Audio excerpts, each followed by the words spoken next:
వికారాబాద్ జిల్లాలో వడగండ్ల వానతో నష్టపోయిన రైతులకు తమ ప్రభుత్వం అండగా ఉంటుందని మంత్రులు నిరంజన్ రెడ్డి, సబితా ఇంద్రారెడ్డి భరోసా ఇచ్చారు. మార్పల్లి మండలంలోని భారీగా వడగండ్ల వానతో నష్టపోయిన పంట పొలాలను వారు పరిశీలించారు. టమాటో, కాలీఫ్లవర్, జొన్న, ఉల్లిగడ్డ తదితర పంటలను స్వయంగా పరిశీలించారు. పంటల నష్టంపై సమగ్ర నివేదిక అందించాలని వ్యవసాయ శాఖ అధికారులను జిల్లా కలెక్టర్ను ఆదేశించారు.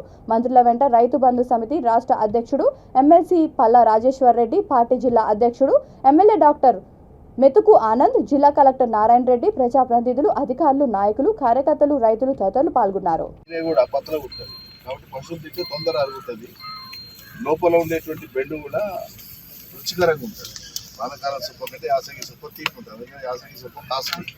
మనుషులకే కాదు పశువులు ఎన్నున్నా, మేతలు ఎన్నున్నా ఒక బండి యాసంగి సొప్ప కూడా కలిపి పశువులకు వేస్తే అవి ఆరోగ్యంగా ఉంటాయి.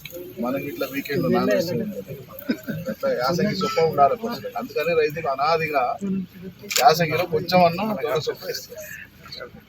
పశువులు ఉన్నాయా మీ దగ్గర? ఉన్నాయి మేడం, రెండేళ్ళు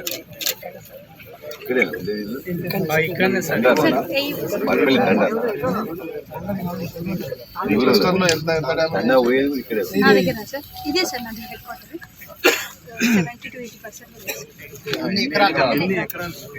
to 80%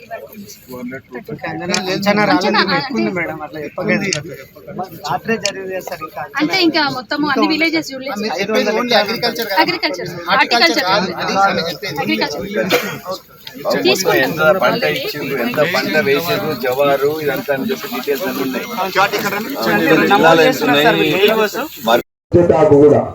సామెత ఉంటుంది తెలంగాణలో, ఏ ఆకురాల్లో సింతాకు రాలేదు అంటారు.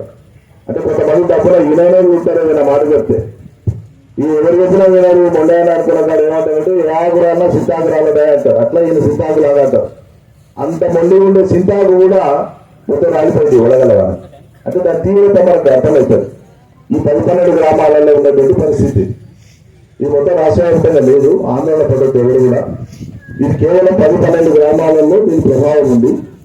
దీని ప్రభావం మూలంగా ప్రస్తుతం మనకు పుట్టాయ కానీ, మిర్చి కానీ, కాలీఫ్లవర్ కానీ, క్యాబేజీ కానీ, అదేవిధంగా కొంత మక్క, కొంత జొన్న, ఉల్లిగడ్డ ఇటువంటి పంటలు మేము చూసి వచ్చినాం. ఇప్పుడు రైతులు కూడా కలిసిగా బాగానే ఉన్నారు. వాళ్ళు తప్పకుండా బాగుంటుంది ఎవరికైనా.